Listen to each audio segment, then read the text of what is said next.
ボイストレーナーの鶴さんです。皆さんいかがお過ごしでしょうか。今回の動画はですね、藤井風8校オフィシャルビデオ、こちらを見て歌声分析をしていきたいと思います。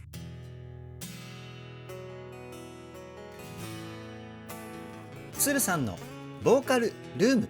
昨日ですね、藤井風さんのラブライクディス、こちらの歌声分析を公開したんですけれども、本当にたくさんの方に見ていただき、しかも藤井風さんのファンの方々の温かいコメントもですね、めちゃくちゃいっぱいあって、すごく嬉しかったので、今月はですね、藤井風さんの歌声分析動画強化月間にしたいと思います。コメントの方でリクエストもめちゃくちゃたくさんいただいて、それで今回ねカメラを回してるんですけど、多かったのがですね、今回歌声分析動画として公開する8校、そして満ちてゆく、そしてデビュー曲のなんなん、この3曲がですね、リクエスト票数がですね同数で同率1位だったんですよ。なのでまずは今回の8校から動画公開していこうと思います。次はですね、満ちてゆくが公開されるのか、なんなんが公開されるのか、楽しみにしていただけたらなというふうに思います。そしてコメントの方で藤井風さんのエピソードについてものすごくたくさん教えていただけて、僕はね本当に嬉しいです。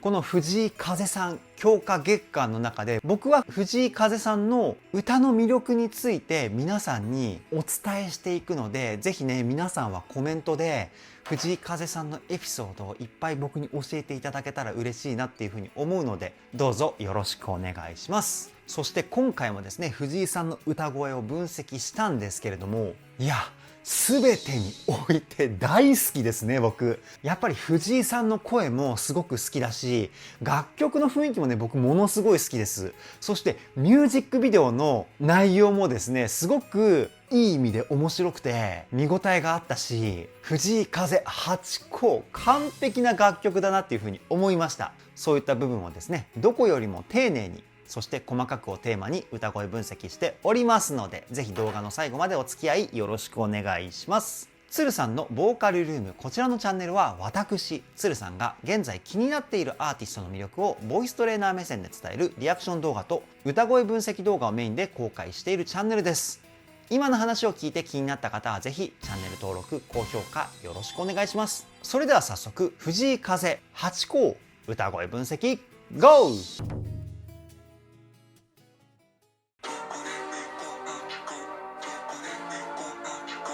これどこに行こう8個って言ってるんですかね。ごめんなさい、なんかすっごい片言になってしまいましたけど、なんかこうロボットが話してるかのような加工がされていて、なんか不思議な入りですね。続きいきますよ。あ、藤井さん発見。こういうちょいちょいよく考えると面白いシーンとかあったりするんですかね。藤井さんが天津甘栗を売ってるっていうね。面白いですね。次行きますよ。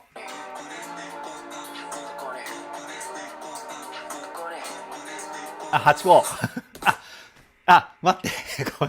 今のこの絵、ロボット的な犬ですかね。藤井8個ってことそういうことなんか、ラブライクディスのミュージックビデオの雰囲気とは全く違う感じですね。でもこういうミュージックビデオも親近感が湧いてすごくいいですよね。さあ、なんで藤井八校が捕まっているのか見ていきましょう。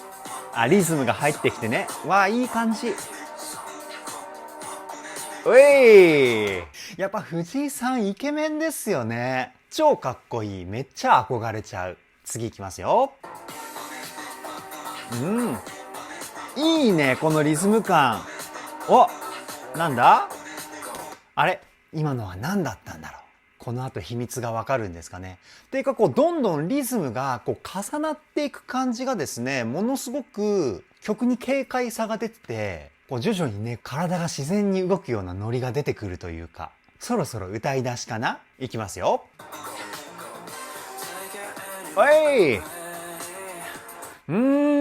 なるほどね。さっき今のなんだろうって言ったのは、この神様みたいな藤井さんの背中の方にあるこうなんか円みたいなやつなんて表現していいかわかんないんですけど、あれだったんですね。やっぱりね、藤井さんのこのさらっと歌ってる感じがたまらなくかっこいいですよね。そしてこのうっすら入ってるウィスパーボイスね、こう声に息の音を混ぜるテクニックをウィスパーボイスって言うんですけど、この空気感が声のこう広がってる感じを表現してんのかなっていうふうに思います。で、最後の Lady のところをため息をつくような雰囲気で歌ってるところもね、ポイントですよね。もう一回聞いてみましょ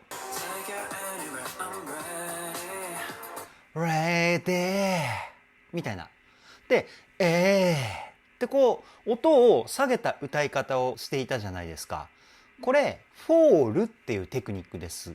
最後の音を投げ捨てるように歌うテクニックなんですけど、このフォールを使ってるからなおさらため息をつきながら歌ってるような雰囲気が出ているんですね。そして今回歌声分析をしている8項、こちら楽曲のビート感がかなり強い感じですよね。そこに対して藤井さんはですね、ところどころに音を切るテクニック、スタッカート、これを入れて歌ってるんですよね。スタッカートを入れると、こう弾んだニュアンスが表現されてくるというか。次いきますよ。今のところもそうですよね。全体的にウィスパーボイスを使ってスタッカートをところどころ入れて弾んだニュアンスだったり疾走感を表現しているポイントっていうか、もう一回聞いてみましょう。Give you anything I'm carefree みたいな、タッタッタラタッタッタッタみたいな感じで歌ってますよね。これスタッカートを入れないと Give you anything I'm carefree こういう感じでこうなんか真っ平らな感じになっちゃいますよね。曲のビート感と合わなくなってしまうので、スタッカートでノリを出すように歌ってるんですよね。次いきますよ。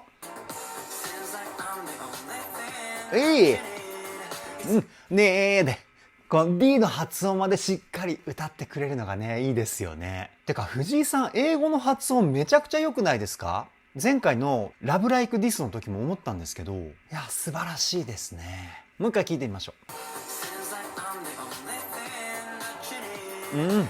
う。でこの音が高くなったところで声をですね、鼻の中に入れるようにして歌ってるんですよね。この声の出し方だったり鼻の中の空間を鼻腔共鳴っていうんですけど、鼻腔共鳴はですね、声の音色をコントロールしたり、あと声質とは関係ないんですけど、高い声を出す時にですね、鼻に声を入れるようなイメージで歌うと高い声出しやすくなったりするんですけど、今回はその高い音っていうのと声の雰囲気を甘くする目的で鼻を使ったのかなっていうふうに思います。いやすごい声質のコントロール力ですよね。次いきますよ。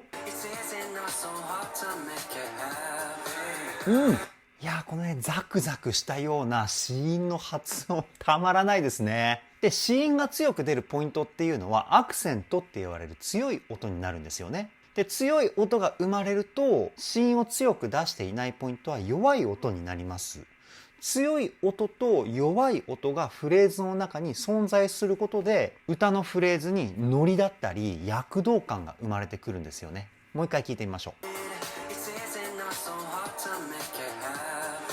今回はさらっと歌ってる感じでも声質がほんのり明るいですよね。これはあくまで僕の推測なんですけど、レコーディングをするときに少しだけ笑顔を作って歌ったんじゃないかなっていうふうに思うんですよね。声っていうのは顔の表情の感情がですね、乗りやすいんですよ。笑顔で歌うと明るい声になりますし、悲しい顔で歌うと悲しい声になりますし、それぐらい顔の表情って歌に与える影響が大きいんですけど、おそらくレコーディング楽しんでやってたんじゃないかなっていうふうに思います。なんかそういう背景を想像すると楽しいですよね。次いきますよ。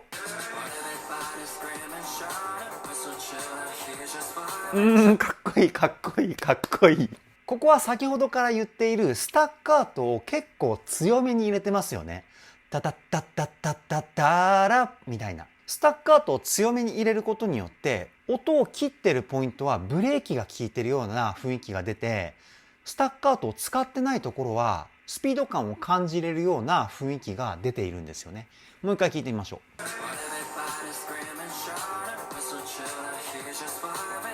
かっこいいね。いやー、どこでこの歌のテクニックを習得したんでしょうね。ぜひね、詳しい方はコメントで教えてくださいね。で、この辺の低めの音域は、体の中のですね、肺の空間、胸腔共鳴というところの声の響きをたくさん使って歌っています。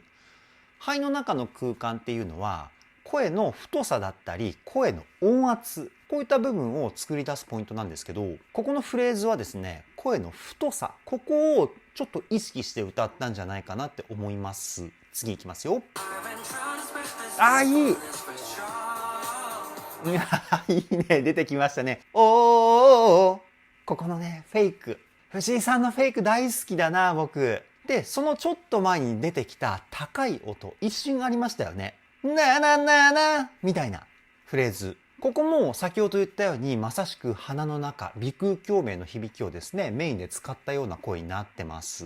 もう一回聞いてみましょう。かっこいいね。ごめんなさい。僕はね、藤井さんの歌声分析するときはね、もう何十回とかっこいいって言っちゃうと思います。耳障りに聞こえたら申し訳ないんですけど、ほんとかっこいいですね。次いきますよ。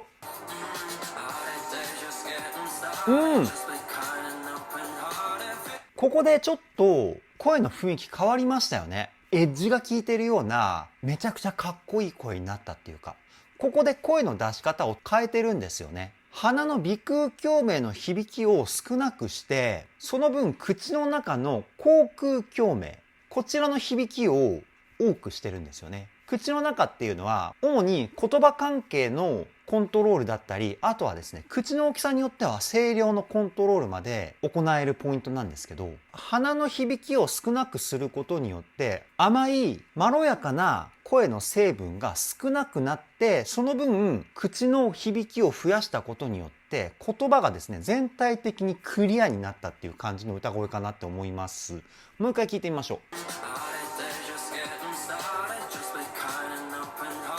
いいね。ララッタッタッタみたいな感じの質感になってますよね。その前の部分はララララみたいな感じだったじゃないですか。今やったのが鼻に入れた声でタラッタッタ。こっちがですね、口メインの声なんですよ。だいぶ声質変わってきますよね。こういう風に声を響かせるメインのポイントを使い分けることによって藤井さん声質をね、コントロールしてるんですよね。いやー、すごいですね。次いきますよ。おいかっこいい。うおーおーおーだってだってとか言って、いやー、もうね、いろんなフレーズが出てきますよね。そして今高い音も鼻の響きを使わないで、そのまま口の響きをメインにして歌ったかなっていうふうに思います。口をメインにして高い声を出すと力強い感じが出てくるんですよね。その雰囲気をですね、僕感じました。もう一回聞いてみましょう。ほら、喉の奥もちょっと広げてるかな。あくびの時の喉、みたいな、こんな感じの雰囲気ですよね。この喉を広げて歌うっていうのはクラシックとかオペラの声の出し方に近いような発声法なんですよね。そういった知識もあるのかな、藤井さんは。クラシックのボイストレーニングを受けていたとか。この辺もね、詳しい方はね、コメントで教えてくださいね。次いきますよ。あ、ここに戻るわけね。白い衣装の藤井さんと黒い衣装の藤井さんがね、交互に出てくる感じで、なんかいい意味で面白い感じの映像の作りですよね。次いきますよ。黒、白。おいトットトットットみたいになりましたね。これレコーディングの編集でですね、どこに1個8個って取ったやつの音がこう波形で出るんですよね。こう一音一音波形で短くするんですよ。そうすると最初の子音周辺の音だけ流れるようになるんですよね。多分ね、そういう編集されてるんじゃないかなと思います。どこに1個っていうのがどこに1個みたいなニュアンスになってくるっていうかね。おそらくそういう感じかなって思います。次いきますよ。うわ、何この爽やかさ、やばいですね。いや、めっちゃテンション上がりました今。めちゃくちゃかっこいい。A メロ B メロともにスタッカートを主体としたような歌い方だったんですけど、多分ここサビですよね。サビはですね、全体的に一つ一つの音の流れを滑らかにするレガートっていうテクニックを使ってるんですよね。だからこそこの爽やかで奥行きのあるような素晴らしい雰囲気が表現されてると思うんですけど、もう一回聞いてみましょう。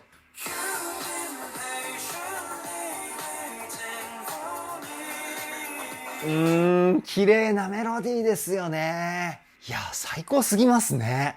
次いきますよ。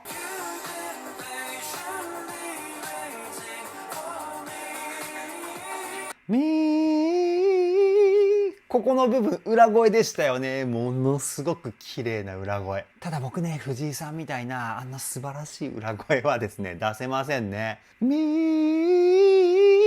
こういう感じかな。ちょっと近くなったような気がするんですけど、裏声なんですけど、胸の胸腔共鳴の響きをメインで使うことによって、声の張り感がある状態で裏声を出すことができるんですよね。その声使ってますね。素晴らしい。もう一回聞いてみましょう。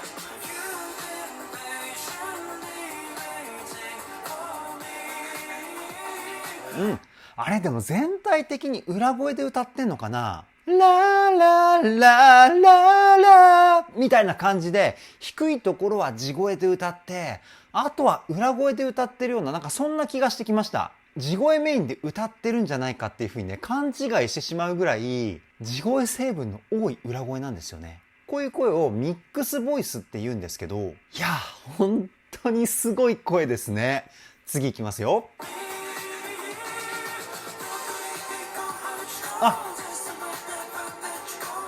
なるほどね。ここでまたどこにイコ8項が入ってくるんですね。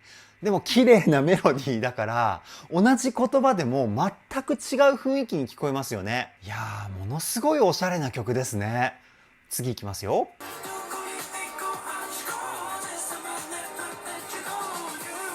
かっこいいね。やっぱり裏声成分の多いミックスボイスですね。すいません、訂正しますね。いや、本当にすごい声。R&B 歌手とかが使うような声の出し方ですよね。日本人でこの声出せる人いないんじゃないかなっていうふうに思うぐらい素晴らしい声です。次いきますよ。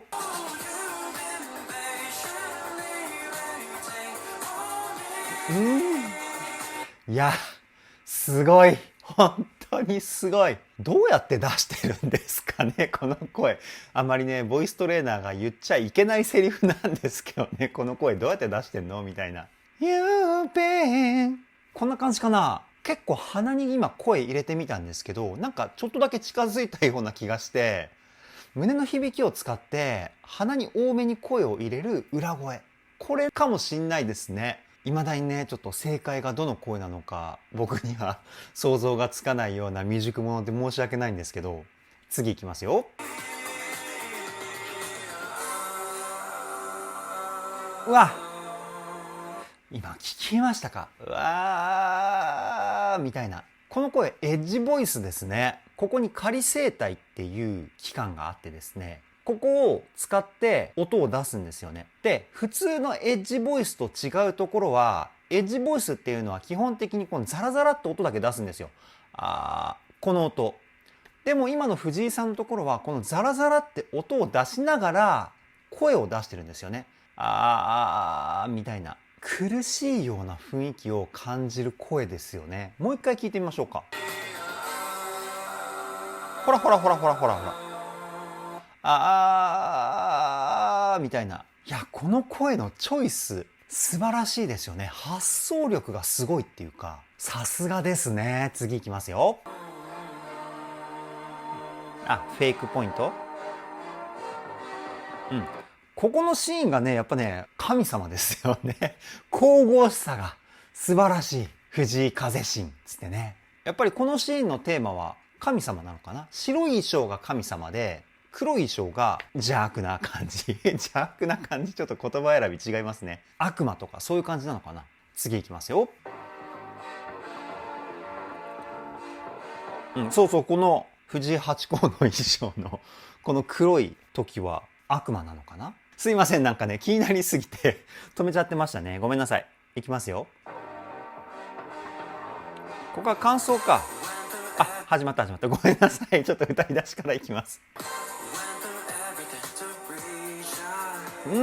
なんか藤井さんの声が全体的にそうだったのかもしれないんですけど、すごい距離感が近いですよね。細かい話なのかもしれないし、歌声分析の分野の話ではないんですけど、どちらかというとレコーディング後の音質処理の話ですね。で、歌声っていうのは基本的にリバーブって言われる残響成分とディレイって言われる山彦成分。この2つを声に付け足した状態で音源ってリリースされるんですよね。で、残響成分と山彦成分をなぜつけるかっていうと、レコーディングって防音ブースで基本取ります。防音ブースで撮るとですね、声以外の余計な音がマイクには入らないんですけど、その代わり音が響かないので自然な感じっていうのがなくなってしまうんですよね。なので後から人工的にその自然な雰囲気を出すために、先ほど言ったリバーブとディレイを付け足した状態で声を編集するんですよ。で、その中で特にリバーブなんですけど、残響成分ね、この残響成分を付け足す量を増やせば増やすほど、音源を聞いた時の藤井さんの声ってどんどん自分からこう離れていくような質感になっていくんですよね。でも今回の藤井さんの声はものすごく近い距離で声を感じれるので、なんかそういうレコーディング後の声の音質処理についても結構凝ったことをしてんのかなっていうふうにちょっと思っちゃってね。ごめんなさい、説明が長くなってしまって。動画だとその藤井さんと自分の距離感分かりづらいと思うんで、ぜひね、8個音源で聞いてみてください。なんか多分他のアーティストの曲よりも藤井さんの声が近いような感じがすると思うんですよね。やっぱそうですよね。近いですよね。この距離感いいですね。藤井さんの声をね、近い距離で聞ける感じになるわけですから。最高ですね。次いきますよ。やっぱハーモニーが入ってくるとすごいきらびやかな雰囲気が出ますよね、藤井さんの声って。やっぱりもともと持ってる天性の声質がハモった時にさらに魅力を増幅するっていうところにつながってると思うんですけど、もう一回聞いてみましょう。うっすらですけどハモリ入ってますよね。そのうっすら入ってる感じもいいのかな、ハモリが。藤井さんの歌声をハーモニーのオブラートでこう包んでるような、そういうなんか神秘的なきらびやかさっていうかね、すごいですよね。次いきますよ。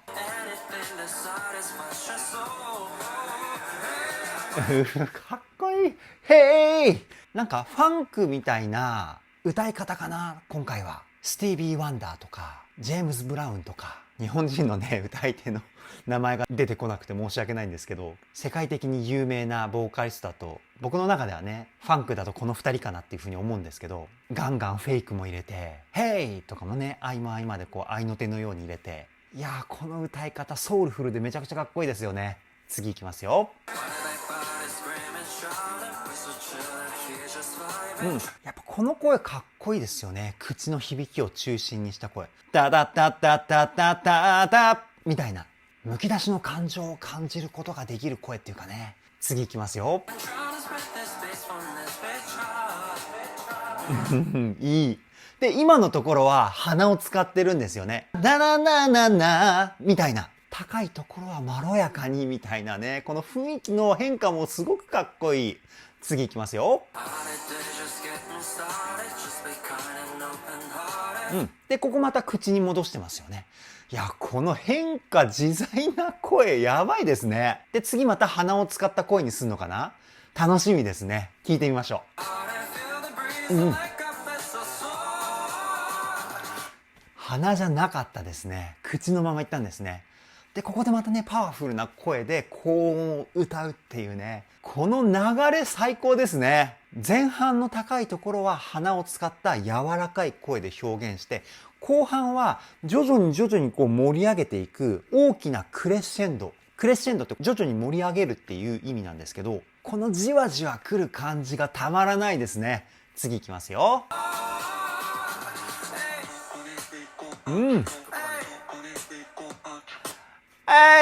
これいいね。あるとないとじゃ全然雰囲気変わりますよね。で、この静かになった後にサビが来るのかな。聞いていきましょ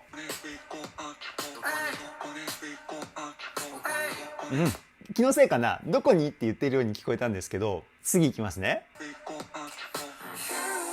言わなかった。どこにって言ってましたよね、今。どこに、1個、8個、どこにみたいな感じで言ってませんでした？間違ってたらすいません。じゃあサビから言ってみましょうか。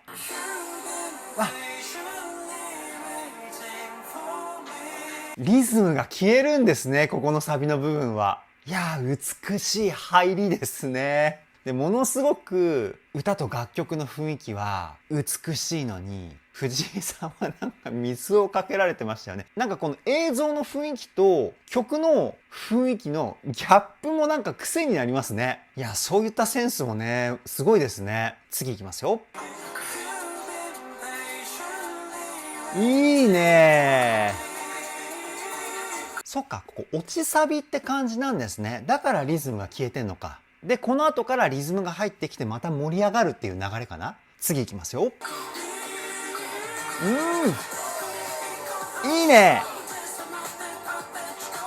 やっぱりリズムが入ってきましたね、こっからね。そしてこの抱き合ってるシーンなんかね、感動しちゃってます、今僕。なんでだろう。なんかこうね、友情的なものを感じて、僕ね、友情とかね、そういうの弱いんですよ。すぐ泣いちゃうんですよね、感動して。そして藤井さんの美しい声が流れているわけじゃないですか。もうね、感動しないわけがないですね、僕の中でこのシーンは。次いきますよ。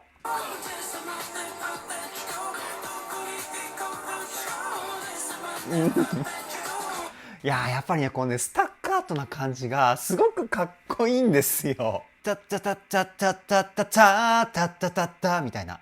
こうね、タがポイントだったりもするんですよね。全部をタッタタッタッタッタッタッタッタッタタッタっていうのもありなんですけど、タッタタッタッタッタッタッタッタッタタッタみたいな。タッタってここで落ち着くんですよね、一回。このグッとこう締まった感じがですね、めちゃくちゃかっこいいんですよ。すいません、超細かいこと言っちゃって。いや、もう藤井風さんに僕はね、今夢中ですから、ほんと細かいところまで分析したくなってくるんですよね。次いきますよ。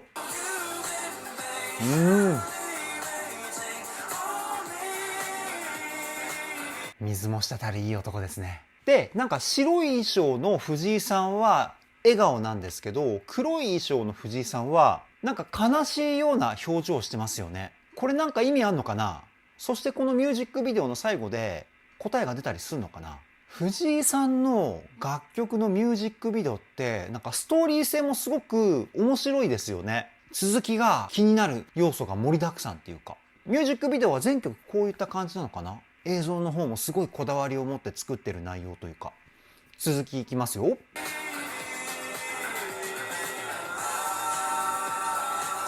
もうアウトロこれは。やっぱりアウトロになると壮大なハーモニーがやってくるんですね。あれ、藤井さんってもしかすると音楽大学とか出てんのかな？そういうところで音楽理論から徹底的に勉強してるんじゃないかなって今ちょっと思っちゃったんですけど、間違ってたらごめんなさい。じゃないとね、このコーラスの作り方はなかなか到達できないんじゃないかなっていうふうに思うんですよね。コーラスって結構音楽理論の知識が必要になってくるんですよ。普通にメロディーに対して上でハモるとかだったらそこまで理論いらないんですけど、このはーとかうーとかそういうアカペラみたいなハーモニーの作り方って音楽理論が必要になってくるんですよね。あと作曲知識とかも必要になってきます。だから今のね、ハーモニーを聞いただけで膨大な量の音楽知識が藤井さんの中にあるんだなっていうふうに思っちゃって、だから音楽大学とか出身なのかなっていうふうに思っちゃったんですよね。何はともあれ素晴らしいですね。次いきますよ。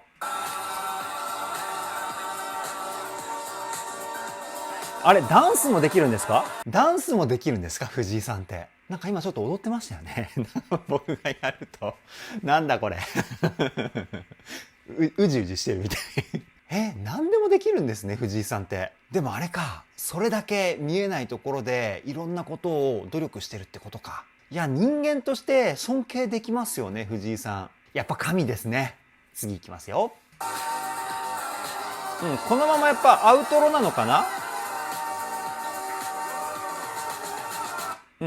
そんな感じかな。でもあとまだね、1分ぐらいあるんですよね。最後もう1回ぐらいサビが来そうな時間があるんですけど、これは多分ね、僕だけ知らないですよね。この後の展開どうなってるか。僕はサビがもう一回来ると思います。次いきますよ。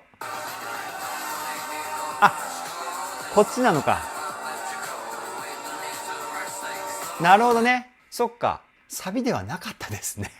サビではなかったんですけど、やっぱりもう一回ね、歌うシーンが来ますよね。あれだけ時間があればね。で、登場人物が一人増えてますね。白い藤井さんと、黒い藤井さんと、あと藤井風さんなのかな。意味合いとしてはね。で、ここのシーンは藤井さんがね、3人のボーイズグループを結成しているようなスタイルでダンスを踊ってますね。行きましょう。なんか僕でもできそうな感じはするんですけど、多分ね、こう、かっこいい体の形とかあるんですよ。藤井さんがやるとすごくかっこいいけど、なんか僕がやると体が硬いような感じがしますよね。これでもヒップホップ2年習っていたんですけどね。全然踊れませんでした。次いきますよ。あ、ここがもうアウトロかな。なんかいなくなりそうですよね、一人ずつ。いきますよ。ほらほらほら。わ、消えちゃった。ここで終わりって言おうと思ったら、また最初の天津甘栗屋さんに戻るんですね。ここからなんかドラマな感じかな。行きましょう。なんかそんな気がする。あ、多分ここで最初は遠いところから藤井さんが働いている天津甘栗屋さんにこうね、カメラがズームアップしていく感じだったと思うんですけど、最後は逆にこうズームアウトしていく感じで終わるのかな。これは見てみましょう。そういう感じですよね。あ、やっぱここで終わりなんだ。なるほどね。ほら、あ、エンドロールね。うん、ここで終わりですね。いやー、今回も最高でしたね。以上、藤井風8校歌声分析はここで終了です。いやー、めっちゃ好きです、8校僕。こういうファンクっぽい感じの楽曲は僕もともと好きで、っていうか大体のジャンル僕好きなんですけど、一時期ね、ファンクだけを聴いていた時期もあったぐらい、ファンクってね、好きなんですよね。そこに電子楽器的な音が入ってくることによって現代風ファンクみたいな感じがしてですね、本当に新鮮でかっこいい楽曲だったなっていうふうに思います。そして藤井さんの歌声、やっぱりね、表現力がねエグすぎるんですよ。いろんな声の表現また使ってますし、微妙な歌声の変化でガラッとね、そのシーンの雰囲気を変えるっていうのが藤井さんの持っている歌声のものすごいパワーだなっていうふうに思いました。やっぱりね、僕の中で藤井さんは神ですね。これからも藤井風全力で追っていきたいと思います。それでは今回の動画はここで終わりです。動画の内容を気に入ってくださった方はチャンネル登録、高評価よろしくお願いします。ではでは、ボイストレーナーのつるさんでした。